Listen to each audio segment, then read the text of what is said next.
দেশের শস্য ভাণ্ডার হিসেবে নওগাঁয় চলছে পুরোদমে বোরো রোপণ।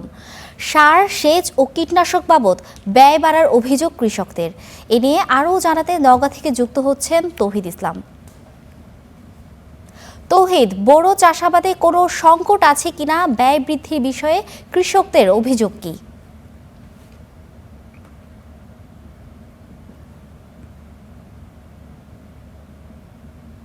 মিথিলা, বোরোর যে চাষাবাদ এরই মধ্যে আসলে প্রায় শেষের পর্যায়ে। স্থানীয় যে কৃষি বিভাগ রয়েছে তারা আসলে বলছেন যে এরই মধ্যে প্রায় 94% যে ধান রোপণের যে কার্যক্রম সেটি আসলে শেষ হয়েছে, অর্থাৎ আর এই মাস কিংবা সামনের মাসের মাঝামাঝি সময়ের দিকে আসলে ধান রোপণের যে কার্যক্রম সেটি আসলে শেষ হয়ে যাবে। এবং আমরা চাষিদের সঙ্গেও কথা বলেছি, তারা আসলে বলছিলেন যে এই বছর আসলে সারের সংকট রয়েছে, সেই সাথে চাষাবাদের যে বাড়তি খরচ তাদের গুনতে হচ্ছে, এবং তারা বলছিলেন যে শ্রমিক সংকট রয়েছে। আমরা এই মুহূর্তে একজন কৃষকের সঙ্গে কথা বলতে চাই, আপনার কাছে জানতে চাই যে এবছরে আসলে আপনাদের সমস্যাগুলো কি হচ্ছে এই চাষাবাদ করতে গিয়ে? সমস্যাগুলো সার, কীটনাশক দাম বেশি, ইউরিয়া, ডিএপি, ফসফেট, পটাশ এগুলোর দাম বস্তাতে 150 টাকা করে বেশি, এবং প্যাকেট মনে করো 50 টাকা 60 টাকা করে বেশি।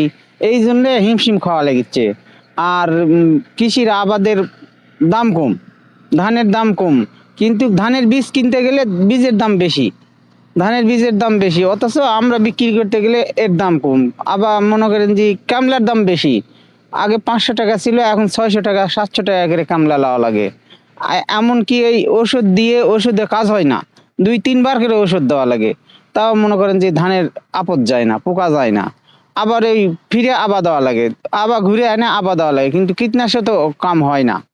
এই সারের কোনো সংকট আছে কিনা এবার? সারের সংকট আছে, সারের দাম বাড়তি, সারের সংকট, যায় মার্কেটে পাওয়া যায় না। 50 টাকা 100 টাকা বস্তা প্রতি বেশি দিয়ে কিনে আনা লাগে, আনে ব্যবহার করা লাগে ধানত। তাছাড়া ধান তো হবে না, আমরা করতে পারবো না। তো সব মিলে খরচ পরে দেখা যায় যে আমাকে কিচ্ছু থাকে না, লাভ হয় না। ধান বিক্রি করতে গেলে ধানের দাম নাই।